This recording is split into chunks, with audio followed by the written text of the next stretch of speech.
Hi welcome back to my channel. ఈ రోజు కథ నా ప్రణయ సఖి 5వ భాగాన్ని వినేద్దాం. ధ్రువ ప్రత్యూషని పక్కన కూర్చోబెట్టుకొని అసలేం జరిగిందిరా? నువ్వు అసలు ఆ స్థితిలో ఇంకేం మాట్లాడలేకపోయాడు. ప్రత్యూష కూడా కన్నీళ్లాగలేదు. ఇన్ని రోజులు ఎవరికీ చెప్పుకోవాలో తెలియక అసలు చెబితే ఏమనుకుంటారో అని తనలో తానే బాధపడింది. అలా అడిగేసరికి ఇక తన వల్ల కాక ఏడ్చేసింది. కరుణ గారు మంచినీళ్ళిచ్చారు తాగమని. కొంచెం తాగాక నేను చెప్పింది విన్నా కూడా నాతో ఇలా ప్రేమగా ఉంటారా అని అడిగింది. నువ్వు తప్పు చేశావని నేను అనుకోను. నీకు ఏం భయం లేదు చెప్పమ్మా అన్నారు కరుణ గారు. మంచినీళ్లు తాగి కాస్త స్థిమితపడిన ప్రత్యూష తన గురించి చెప్పడం మొదలుపెట్టింది. నాకు ఊహ తెలిసేసరికి నాకు అమ్మకి నేను తప్ప ఎవరూ లేరు. అమ్మని ఒకసారి అడిగినప్పుడు తను నాన్న ప్రేమించి పెళ్లి చేసుకున్నారని అందుకే ఇంట్లోకి రానివ్వలేదు. మీ నాన్న చనిపోయాక వాళ్ళు మనల్ని వదిలేశారు. అందుకే మనకు ఎవరూ లేరని చెప్పింది. ఆ తర్వాత మళ్ళీ అమ్మని నేనేం అడగలేదు. అమ్మ ఒక ఇంట్లో ఇంటి పని చేస్తూ నన్ను పోషించేది. చదువు కూడా చెప్పించింది. కానీ ఎప్పుడూ నేను నలుగురి దృష్టిలో పడకూడదని చెప్పేది. స్టేజ్ మీద కనిపించే ఏ ప్రోగ్రామ్స్ కనీసం క్విజ్ పోటీలు లాంటివి కూడా వద్దనేది. కొన్ని పోటీల్లో పాల్గొని విన్ అయితే చదువుకి అవసరమైన సహాయం కూడా చేస్తారని చెప్పిన నీకు చదువుకి అవసరమైన డబ్బులు నేను ఇంకో రెండేళ్లలో పనిచేసి అయినా సంపాదిస్తాను కానీ నువ్వు మాత్రం ఎలాంటి పోటీలకి వెళ్ళొద్దని చెప్పింది. ఎందుకు అని ఎన్నిసార్లు అడిగినా మాట దాటేసేది. అమ్మని బాధ పెట్టడం ఇష్టం లేక నేనిక వదిలేసి కేవలం చదువుకునేదాన్ని. అలా ఇంటర్ వరకు మాత్రమే చదివింది. ఇంటర్లో అన్నయ్య పరిచయం అయ్యాడు. తర్వాత అమ్మ ఇంకా నన్ను బయటికి వెళ్ళొద్దనేది. తను మాత్రం పనికి వెళ్ళేది. నేను కూడా సహాయానికి వస్తానంటే వద్దు. నాకు ఓపిక ఉన్నన్నాళ్ళు నేను చేస్తాను. నీకు పెళ్లి చేసి పంపించేస్తే మా బాధ్యత తీరిపోతుంది అనేది. ఇంకా నేను ఖాళీగా ఉండకుండా చుట్టుపక్కల పిల్లలకి చదువు చెప్తూ ఎంబ్రాయిడరీ చేస్తూ నాకు తోచినట్టు నేను కూడా సంపాదించేదాన్ని. అది కూడా వద్దు అనేది అమ్మ. కానీ ఇంట్లోనే కదా, అమ్మ బయటికెళ్ళను. అయినా నాకు బోర్ కొడుతుందని చెప్పి ఒప్పించాను. అలా ఈ 4 సంవత్సరాలు గడిచాయి. ఇక అమ్మ నాకు పెళ్లి సంబంధాలు చూడడం మొదలుపెట్టింది. ఎవరు వచ్చినా నేను నచ్చేదాన్ని కానీ కట్నం నచ్చేది కాదు. ఏదైనా సెట్ అయినప్పుడు నేను పెళ్లి తర్వాత ఆ అమ్మ కూడా నాతోనే ఉంటుందని చెప్పేసరికి వాళ్ళు వద్దనుకుని వెళ్ళిపోయేవారు. నేను మాట్లాడినట్టు అమ్మకు తెలిసేది కాదు. దానితో వాళ్ళు ఎందుకు వద్దన్నారో అని బాధపడేది. చుట్టుపక్కల వాళ్ళు సంబంధాలు కుదరడం లేదు. కుదిరినవి కూడా పోతున్నాయి అంటే ఈ అమ్మాయి నష్టజాతకురాలేమో అనడం మొదలుపెట్టారు. కానీ తర్వాత అమ్మకు తెలిసింది. నేను మాట్లాడడం వల్ల సంబంధాలు ఆగిపోయాయని. అమ్మ కోప్పడింది. నువ్వు ఆడపిల్లని. పెళ్లి తర్వాత పుట్టింటి బాధ్యత తీసుకోవాలనుకుంటే కుదరదు. నువ్వు ఇంకోసారి ఇలాంటివి చెప్పకు పెళ్లి వాళ్ళకి అని చెప్పింది. అమ్మ గట్టిగా చెప్పేసరికి నేను ఇంకేం మాట్లాడలేదు. తర్వాత ఒక సంబంధం వచ్చింది. ఇంటర్లో అన్నయ్యతో గొడవ పడినప్పుడు నన్ను చూశాడట. ఉద్యోగంలో సెటిల్ అయ్యాక వచ్చి ఇప్పుడు అడిగాడు అమ్మని నన్ను పెళ్లి చేసుకుంటానని. ఆ గొడవ గురించి అమ్మ ముందు కోప్పడినా సంబంధం కుదిరిందని సంతోషపడింది. అలా పెళ్లికి ముహూర్తాలు కూడా పెట్టుకున్నారు. ఒకరోజు నేను బయటికెళ్ళి వచ్చేసరికి అమ్మ కోపంగా ఉంది. ఎందుకో నాకు అర్థం కాలేదు. ఏమైందమ్మా అన్నాను. పెళ్లి కొడుక్కి ఏదో యాక్సిడెంట్లో దెబ్బలు తగిలాయంట. నీతో పెళ్లికి ఒప్పుకున్నాకే ఇలా జరిగింది. నువ్వు నష్టచాతకురాలివి అని వాళ్ళు చెప్పారు అని చెప్పింది అమ్మ. నాకేం అర్థం కాలేదు. ఒక 2 రోజులు గడిచాక నేను వంటగదిలో అమ్మకి సహాయం చేస్తుండగా మా తలుపు కొట్టిన చప్పుడైంది. నేనే వెళ్లి తీశాను. ఎదురుగా ఒక ఆమె డబ్బు దర్పం చూపిస్తూ నించునుంది. ఎవరు కావాలండి మీకు అన్నాను. దేవి ఉందా ఇంట్లో అంది ఆమె. ఎందుకో ఆమె మాట తీరు నాకు నచ్చలేదు. దేవి గారు మా అమ్మగారే. ఆవిడితో మీకేం పని అని అడిగాను. ఈలోపు అమ్మ వచ్చింది. ఎవరొచ్చారు అంటూ. గుమ్మంలో ఉన్న ఆమెని చూడగానే అమ్మ కోపంగా చూసి చిట్టి నువ్వు లోపలికెళ్ళు అని కొంచెం గట్టిగానే చెప్పింది. నాకు అయోమయంగా అనిపించింది. ఎందుకు అంటే అమ్మ ఎప్పుడూ ఒకరిని చూసి అలా ప్రవర్తించలేదు. లోపలికెళ్ళిన గంట తర్వాత అనుకుంటా అమ్మ చిట్టి అని పిలిచింది. బయటకొచ్చేసరికి వచ్చిన ఆమె కొడుకు అని ఒక శాల్తీని చూపించింది అమ్మ. అతని చూపు కూడా గుర్తుకొస్తుంటే ఒంటి మీద తేళ్లు జర్రులు పాకుతున్నట్టుగా ఉండేది ఇప్పటికి అంది మొహం చిరాగ్గా పెట్టుకుని కళ్ళల్లో నీళ్లు తిరుగుతుంటే. వెంటనే నిఖిల్ వెళ్ళి ఇంకో పక్కన కూర్చుని చేయి పట్టుకున్నాడు. ఇదేమీ పట్టించుకోకుండా తన ధోరణిలో తను చెప్పుకు వెళ్తుందే కాని నిఖిల్ చేయి మాత్రం పట్టుకుంది. అతనితో నీ పెళ్లి వీళ్ళు మనకు తెలిసిన వాళ్ళని చెప్పింది. నాకేం అర్థం కాలేదు. కానీ అమ్మ గొంతులో బాధ అంతకు మించి కోపం కూడా కనిపించింది. ఎప్పుడూ అలా చూడలేదు అమ్మని. ఇంకేం మాట్లాడలేదు నేను. ఏ ముహూర్తంలో అయితే పెళ్లి ఆగిపోయిందనుకున్నామో అదే ముహూర్తంకో పెళ్లి జరుగుతుంది. కానీ పెళ్లి కొడుకు మాత్రం మారిపోయాడు. వాళ్ళు వెళ్ళాక అమ్మనడిగాను. ఏంటమ్మా ఇదంతా అని. అమ్మ నా మొహం చేతుల్లోకి తీసుకుని, నీకు మంచి జరిగేదే చేస్తుంది అమ్మ అని. నువ్వు నమ్ముతావు కదా అని అడిగింది. అన్నాను. నేను ఏం చెబితే అదే చెయ్యి. ప్రస్తుతానికి పెళ్లికి రెడీ అవ్వు అంది. ఎందుకో ఆ అమ్మకి ఈ పెళ్లి ఇష్టం లేదేమో అనిపించింది. కానీ పెళ్లి పనులన్నీ నార్మల్గా చేస్తుంది. నాకంతా అయోమయంగా అనిపించింది అమ్మ ప్రవర్తన. పెళ్లి రోజు రానే వచ్చింది. మండపంకి వెళ్లే వరకు కూడా అమ్మ నాతోనే ఉంది. బ్యూటీషియన్ వచ్చింది తనని రెడీ చేయాలని. మీరు కొంచెం బయటికి వెళ్ళండి అని అమ్మని పంపించేశారు. ఉంచమని చెప్పినా వినలేదు. వాళ్ళు రెడీ చేస్తుండగా వచ్చాడు పెళ్లి కొడుకు. అందరినీ బయటికి పంపించాడు. నాకు ఒక క్షణం భయం వేసింది. పైనుంచి కింద దాకా తినేసేలా చూస్తుంటే చాలా అసహ్యం వేసింది వాడి మీద. బాగానే పెంచిందే నిన్ను.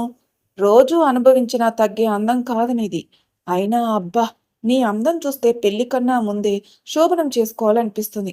నిన్ను బాగా సుఖపెడతానని చాలా చండాలంగా మాట్లాడాడు అని చెప్పింది. కన్నీళ్లు కారిపోతూ ఉన్నాయి చెప్తున్నంతసేపు.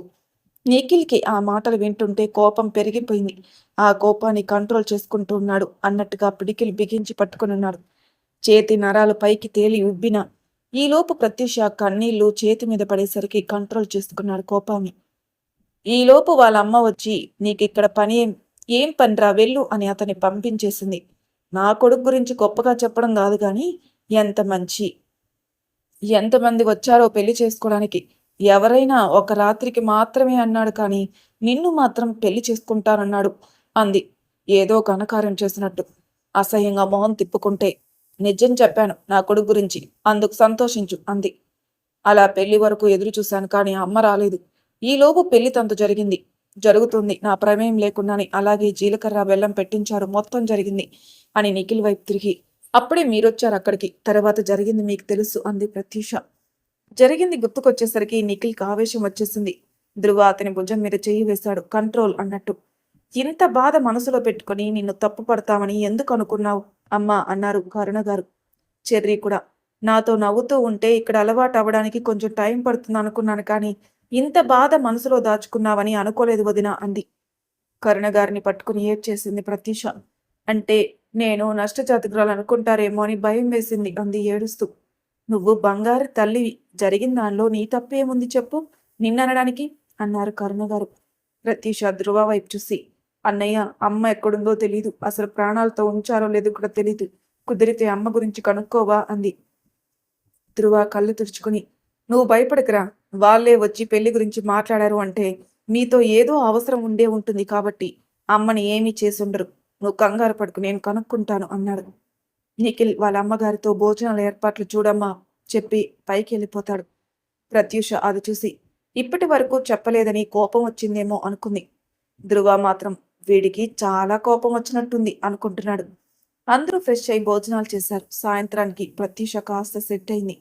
రాత్రి భోజనాలు కూడా అయ్యాక ధ్రువ వాళ్ళ ఇంటికి వెళ్ళిపోయాడు. చెర్రీ ప్రత్యూష కూడా పడుకోవడానికి గదిలోకి వెళ్తుండగా నిఖిల్ వచ్చి ప్రత్యూషాన్ని తీసుకుని తన గదిలోకి వెళ్ళాడు. ఒక్కసారి అలా తీసుకుని వెళ్తుంటే బిగుసుకుపోయింది ప్రత్యూష. చెర్రీ అన్నయ్య అని పిలుస్తుంటే కరుణ గారు వచ్చి, ఈ రోజు నుంచి ఆ అమ్మాయి అన్నయ్యతోనే అతని గదిలోనే పడుకుంటుంది అని చెప్పారు. చెర్రీ కూడా నవ్వుకుంటూ తన గదిలోకి వెళ్ళిపోయింది. ఇక్కడ గదిలోకి వచ్చిన ప్రత్యూష భయంగా అలా నిల్చుండిపోయింది నిఖిల్ని చూస్తూ.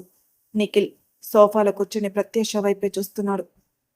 మీకు ముందే చెప్పకపోవడం తప్పే, కానీ నేనున్న పరిస్థితిలో ఎలా రియాక్ట్ అవ్వాలో తెలియలేదు అని ఇంకా చెప్పకపోతూ ఉంటే సోఫాల నుంచి ఒక్కసారిగా లెగిసి దగ్గరికి వస్తుంటే ప్రత్యూషకి గొంతులో నుంచి మాట బయటికి రాలేదు. అతను వస్తుంటే కోపడతాడేమో అని తన 2 అడుగులు వెనక్కేసింది. ఒక్కసారిగా ప్రత్యూషాన్ని దగ్గరకు లాక్కుని గట్టిగా హక్ చేసుకున్నాడు. ఇంత బాధ మనసులో ఎలా దాచుకున్నావు బ్యూటీ అంటూ. అతను హక్ చేసుకునేసరికి బొమ్మలా బిగిసిపోయింది ప్రత్యూష. చూడు, నువ్వు నా భార్యవి, ఏ కారణంగా అయినా భయపడవలసిన అవసరం లేదు. నీకు ఎప్పుడు నేను తోడుగా ఉంటాను బ్యూటీ అన్నాడు కళ్ళలోకి చూస్తూ. నిఖిల్ కళ్ళలోకి చూస్తూ సరే అని తనకు తెలియకుండానే తలూపింది ప్రత్యూష. గుడ్, వెళ్ళి పడుకో, నీకేం భయం లేదు అన్నాడు వదులుతూ. అప్పటి వరకు ట్రాన్స్లో ఉన్నట్లున్న ప్రత్యూష నిఖిల్ వదలగానే స్లోలోకి వచ్చినట్టయి గబగబా మంచం మీదకెళ్ళి దుప్పటి కప్పుకొని పడుకునిపోయింది. నిఖిల్ మాత్రం తన కంగారు చూసి నవ్వుకున్నాడు. వెలుగు రేఖలని భూమికి చేర్చుతూ అందరినీ నిద్రలేపాడు ఉదయభానుడు. నిఖిల్ లెగిసి చూసేసరికి మంచం మీద ప్రశాంతంగా పడుకునుంది ప్రత్యూష. ఇంకా లెగలేదు. తనని చూసి సోఫాలో నుంచి లేచి తొలి వెలుగు రేఖలలో తన చెలి ముఖాన్ని చూసుకుని చిన్నగా చెంప మీద చెయ్యి వేసి గుడ్ మార్నింగ్ బ్యూటీ అన్నాడు. నిద్రలోనే చిన్నగా విచ్చుకున్నాయి ప్రత్యూష పెదాలు. అదే తనకి సమాధానం అనుకుని చాలా హ్యాపీగా ఫీల్ అయి బ్రష్ చేసుకుని గార్డెన్లోకి వెళ్ళిపోయాడు నిఖిల్.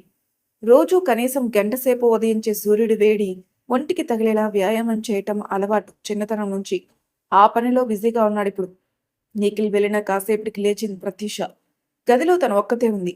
ఏంటి ఇంతసేపు పడుకున్నానా అనుకుని గబగబా లేసి ఫ్రెష్ అవడానికి వెళ్ళింది చెర్రీ గదికి. తనకి గదిలో నిఖిల్ కనిపించకపోయేసరికి ఎక్కడికెళ్ళుంటారనుకుంటూ ఫ్రెష్ అయింది. ఈయనకి నిజం చెప్పక చాలా ప్రశాంతంగా నిద్ర పట్టింది రాత్రి. చాలాసేపు పడుకున్నా, ఏమనుకున్నారో ఏంటో అనుకుంది. కిందికొచ్చి దేవుడి గదికి వెళ్ళింది. ఈలోపు కరుణగారు కూడా ఫ్రెష్ అయ్యి దేవుడికి దండం పెట్టుకోవడానికి వచ్చారు. అత్తమ్మ, నేను పూజ చేయిచ్చా అని అడిగింది ప్రత్యూష. తప్పకుండా తల్లి అన్నారు. ఏమ్మా, రాత్రి బాగా నిద్ర పట్టిందా అబ్బాయి గదిలో అన్నారు. అంటే అత్తయ్య, అది నేను ఆయన గదిలో అంటూ చెప్పలేకపోయింది. ఇంకా ఏమనుకుంటారో అని. ఎందుకు తల్లి అంత కంగారు పడుతున్నావు? నాకు చెప్పాడుదే, నిన్ను ఇక నుంచి తన గదిలోనే ఉండమన్నాడు. అంటే అత్తమ్మ, అది మరి మేము అంటుంటే, మీరు మీ బంధాన్ని మొదలు పెట్టడానికి ఇంకా టైం ఉంది అని నాకు తెలుసు. కానీ ఇద్దరు ఒకరినొకరు అర్థం చేసుకోవాలి కదా. అందుకే నేను కూడా ఒప్పుకున్నాను. ఏది జరిగినా మన మంచికి, సరేనా? సరే అత్తమ్మ అని చక్కగా పూజ గది సర్దేసి పూజ చేసింది. ఈలోపు నిఖిలేష్ కూడా ఎక్సర్సైజ్ చేసి వచ్చాడు. నీలం రంగు మీద తెలుపు రంగు డిజైన్తో ఉన్న చీర, తెలుపు రంగు బ్లౌజ్ వేసుకుని తలస్నానం చేసి క్లిప్ పెట్టి వదిలేసిన జుట్టు, చేతిలో హారతి పళ్ళెంతో ఎదురుగా ప్రత్యూషాన్ని చూడగానే మన నిఖిలేష్ బాబుకి మత్తుపోయింది. అలా తనని చూస్తూ ఒక ట్రాన్స్ లో దగ్గరికెళ్ళి, నిజంగా చాలా అందంగా ఉన్న బ్యూటీ అన్నాడు చెంప మీద చెయ్యి వేసి. ప్రత్యూష కూడా చెమటలు పట్టిన కండలు తిరిగిన శరీరంతో ట్రాక్ సూట్ లో తననే చూస్తున్న నిఖిలేష్ ని చూడగానే అలా చూస్తుండిపోయింది. చెంప మీద చెయ్యి వేసి మాట్లాడుతుంటే అతని కళ్ళల్లోకి అలా చూస్తూ ఉండిపోయింది. ఈలోపు చెర్రీ ఫ్రెష్ అయి కిందికి వస్తూ వాళ్ళిద్దరిని అలా చూసి తన ఫోన్లో ఫోటోలు తీసింది. కరుణగారి దగ్గరికెళ్ళి, అమ్మా, వాళ్ళని పిలవకపోతే అలానే ఉంటారు సాయంత్రం వరకు అంది. కరుణగారు నవ్వేసి వచ్చి రాని దగ్గారు. దెబ్బకి ఇద్దరు ట్రాన్స్లో నుండి బయటకొచ్చారు. నిఖిలేష్, నేను ఫ్రెష్ అయి వస్తాను, త్వరగా టిఫిన్ రెడీ చేయమ్మా అని రూమ్లోకి వెళ్ళిపోయాడు. ప్రత్యూష ఏమో, అత్తమ్మ, చెర్రీ హారతి తీసుకోండి అంది. కరుణగారు నవ్వుతుంటే చెర్రీ మాత్రం, ఏం తీసుకోమంటావు వదినా అంది కొండెక్కిన హారతిని చూపించి. హిహిహి అంటూ ఒక తింగరి నవ్వు నవ్వి హారతి పళ్ళెం తీసుకుని దేవుడి గదిలోకి వెళ్ళిపోయింది. దేవుడా, వీళ్ళు సంతోషంగా ఉండేలా చూడు స్వామి అనుకున్నారు కరుణగారు. తర్వాత బ్రేక్ఫాస్ట్ చేసి నిఖిలేష్ ఆఫీస్కి, చెర్రీ కాలేజ్కి వెళ్ళిపోయారు. అత్తాకోడలు ఇంట్లో పని చేసుకుంటూ ఉన్నారు. అత్తమ్మ, ఈరోజు నేను వంట చేయనా అంది ప్రత్యూష. నీకెందుకమ్మా శ్రమ, మళ్ళీ ఉందిగా అన్నారు కరుణగారు. పర్వాలేదత్తమ్మా, శ్రమ ఏమీ లేదు. ఇన్ని రోజులు నేను బాధలో ఉండి మీరు నా గురించి తెలిస్తే ఏమనుకుంటారని భయం కూడా వేసింది. అందుకే చొరవ తీసుకోలేకపోయాను అంది. నువ్వు అన్నది నిజమే తల్లి. ఏంటో, మగాడి వల్ల బాధపడినా దానికి కూడా ఆడదే కారణం అనే సమాజంలో ఉన్నాం కదా. మనకి తెలియకుండానే మనలో భయం నిండిపోయింది. అదే మిగిలిన వాళ్ళకి ఆయుధం అవుతుంది. నీకిప్పుడు ఏ భయం లేదుగా అన్నారు. లేదత్తమ్మా, నిజంగా చెప్తున్నాను. మీతో ఉంటే అమ్మతో ఉన్నట్టే ఉంది అంది ప్రత్యూష. మరి నేను వంట చేయనా అంది. సరే, నీ ఇష్టం అన్నారు కరుణగారు. అయితే ఎవరికి ఏమేమి ఇష్టమో చెప్పండి అంది. అలా అత్తాకోడలు మాట్లాడుకుంటూ వంట చేశారు. మళ్ళీ నీ మిగిలిన పని చూసుకోమని చెప్పి వంట మొత్తం చేసింది ప్రత్యూష. వంట అయ్యాక, అత్తమ్మ, మరి ఆయనకి భోజనం అంది. వంట చేశావు కదా, నువ్వు తీసుకెళ్ళి ఇచ్చిరా అన్నారు కరుణగారు. నేనా? అమ్మో, నాకు భయం, వద్దత్తమ్మా అంది. ఇలా భయపెడితే ఎలాగ చెప్పు? నువ్వు వాడు దగ్గరగా ఉంటేనే కదా మీకు ఒకరి గురించి ఇంకొకరికి తెలిసేది. పోనీ ఫ్రెండ్స్లా ఉండండి అన్నారు కరుణగారు. ఆయన ఏమంటారో అంది. నేను చెప్తానే ఉండు అని ఫోన్ చేసి చెప్పారు కరుణగారు. ప్రత్యూష వస్తుంది అని కూడా చెప్పారు. పొద్దున జరిగిన ఎఫెక్ట్కే బాబు గారికి సంథింగ్ కదా. ప్రత్యూష క్యారియర్ తెస్తుంది అంటే వెంటనే ఒప్పేసుకున్నాడు. ప్రత్యూష ఒక్కసారి ఫేస్ వాష్ చేసుకుని నీట్గా జుట్టు వదలకుండా చక్కగా అల్లుకొని రెడీగా అయింది. ఈలోపు కరుణగారు మళ్ళీ నిఖిలేష్కి ఫోన్ చేసి, మీ ఇద్దరు ఒకరినొకరు అర్థం చేసుకోవాలని తనని పంపిస్తున్నాను. నువ్వు ఆఫీస్లో స్ట్రిక్ట్గా ఉంటావని తెలుసు, కానీ తన కోసం కొంచెం టైం స్పెండ్ చేయి అని చెప్పారు. సరే అన్నాడు నిఖిలేష్. ఈలోపు ఒకసారి చెర్రీ దగ్గరికి వెళ్దాం. చెర్రీ పేరు తార. తన పెదాలు ఎప్పుడు కూడా లిప్స్టిక్, లేకపోయినా ఎర్రగా ఉండేవి. అది చూసి చిన్నప్పటి నుంచి చెర్రీ అని పిలవడం అలవాటైంది. చెర్రీ క్యాంటీన్లో కూర్చొని ఆలోచిస్తుంది. నేను చూసింది నిజమేనా? నిజంగా ధ్రువ నాకు కన్ను కొట్టాడా అని. ఈలోపు చెర్రీ ఫ్రెండ్ వచ్చి, హే తారా, ఏంటి భోజనం చేయకుండా ఆలోచిస్తున్నావు అంది. ఆలోచనలో ఉన్న చెర్రీ, అదే నిజంగానే కన్ను కొట్టాడా లేదా అని అంది. ఏంటి అని గట్టిగా అరిచింది ఆ అమ్మాయి. ఆ అరుపుకి ఉలిక్కిపడి, ఏమైంది ఉషా అలా అరిచావు అంది. ఇప్పుడు నువ్వేమన్నావు అంది ఉష. నేనేమన్నానే, ఎందుకు అరిచావు అన్నాను అంది. నీ మొహం అది కాదే, దానికి ముందురా ఎవరు నిన్ను చూసి కన్ను కొట్టింది అని అడిగింది. చెర్రీ కొంచెం తడబడినా, నన్ను చూసి ఎవరు కన్ను కొడతారే నీ పిచ్చిగాని అని కవర్ చేసింది. అది నిజమేలే, మీ అన్నకు భయపడి నిన్నెవరు కామెంట్ చేయరు, ఒక్క వినీత్ తప్ప. అబ్బా, వాడి గురించి మనకెందుకు? ఏదో స్టూడెంట్ లైఫ్ స్పాయిల్ అవ్వకూడదని వాడు ఏడిపించినప్పుడు అన్నయ్య వార్నింగ్ ఇచ్చి వదిలేశాడు. అది వీడు అడ్వాంటేజ్గా తీసుకున్నాడు. ఈసారి మాత్రం నా జోలికి వస్తే అప్పుడుంటది అసలు కథ. ఎవరు చెప్పినా వినడు అన్నయ్య అంది. వినీత్ ఫ్రెండ్ అది విని వినీత్ దగ్గరికి వెళ్ళి, ఏరా నువ్వేమో తారకి నేను నచ్చాను అందుకే తనని కామెంట్ చేసినా ఏమీ అనలేదంటున్నావు. ఏదో అందరి ముందు వాళ్ళ అన్నయ్యతో వార్నింగ్ ఇప్పించింది, అది కూడా సింపుల్గా అన్నావు. అక్కడ తార ఏమో నా జోలికొస్తే మా అన్నయ్యతో చెప్పి కొట్టిస్తానంటుంది అన్నాడు. ఏది నిజంరా అన్నాడు. ఇంకో ఫ్రెండ్ ఏమో, తారా చెప్పిందే నిజంరా, ఎందుకంటే ఆ రోజు వార్నింగ్ ఇచ్చేటప్పుడు కూడా వాళ్ళ అన్నయ్య అన్నాడు, ఇంకోసారి నా చెల్లి జోలికి వస్తే ప్రాణం తీస్తానని. వీడు మాత్రం ఏదో మన ముందు బిల్డప్ ఇచ్చుకుంటున్నాడు అన్నాడు. వినీత్కి ఉక్రోషం వచ్చి, ఇప్పుడే తార దగ్గరికి వెళ్ళి నేనేంటో చూపిస్తా, అది ఎప్పటికీ నాదే, చూస్తూ ఉండండి అని క్యాంటీన్కి వెళ్ళాడు ఆవేశంగా. అదేంట్రా వాడు అలా వెళ్తున్నాడు అన్నాడు వినీత్ ఫ్రెండ్. వాళ్ళ అన్నయ్యకి తెలిస్తే ఈసారి వీడిని చంపేస్తాడు అన్నాడు. వీడికి తగిన శాస్తి జరగాలి అంటే అది తారతో పెట్టుకుంటేనే అవుతుంది అన్నాడు ఇంకో ఫ్రెండ్. అదేంట్రా అలా అంటున్నారు? మరి వీడి ఆగడాలు ఎక్కువైపోతున్నాయిరా. వీడు రాణి అని ఒక అమ్మాయిని దారుణంగా ఏడిపించాడు తెలుసుగా అన్నాడు విక్రమ్. అవునరా, వీడి టార్చర్ తట్టుకోలేక మిడిల్ ఇయర్ అయినా తీసుకుని వెళ్ళిపోయిందిగా అన్నాడు గోపి. విక్రమ్, గోపి, వినీత్ ఫ్రెండ్స్. ఆ అమ్మాయి నా మరదలరా, నాకు దగ్గరగా ఉండొచ్చని ఇక్కడ జాయిన్ అయింది. కానీ వీడికి నా మనిషి అని చెప్పినా కూడా తనని బాగా టార్చర్ చేశాడు. ఎంతలా అంటే తన ఇక చదువుకోకూడదు అనుకునేలా. తనకి చదువు అంటే చాలా ఇష్టం, బాగా చదువుకొని మంచి జాబ్ చేయాలని కోరిక. కానీ దానిని కూడా వదిలేసుకుని అంత భయపడింది. వాడికి డబ్బుంది, ఏం జరిగినా చూసుకునే నాన్నున్నాడని పొగరు. అది దించాలంటే మన వల్ల కాదు. వాడు మన మాట వినడరా, ఏదో ఒక పెద్ద దెబ్బ తగలాలి, అయితే మారుతాడు లేదా వాడి గొడవ వదిలిపోతుంది అన్నాడు విక్రమ్. మరి తర్వాయి భాగంలో ఏం జరుగుతుందో నెక్స్ట్ ఎపిసోడ్ తెలుసుకుందాం. అంతవరకు నా ఛానల్ సబ్స్క్రైబ్ చేయని వాళ్ళు ప్లీజ్ సబ్స్క్రైబ్ చేసుకోండి, లైక్ చేసి షేర్ చేయండి. మీ అభిప్రాయాలు నాకు కామెంట్ రూపంలో చేయండి. Thank you for listening.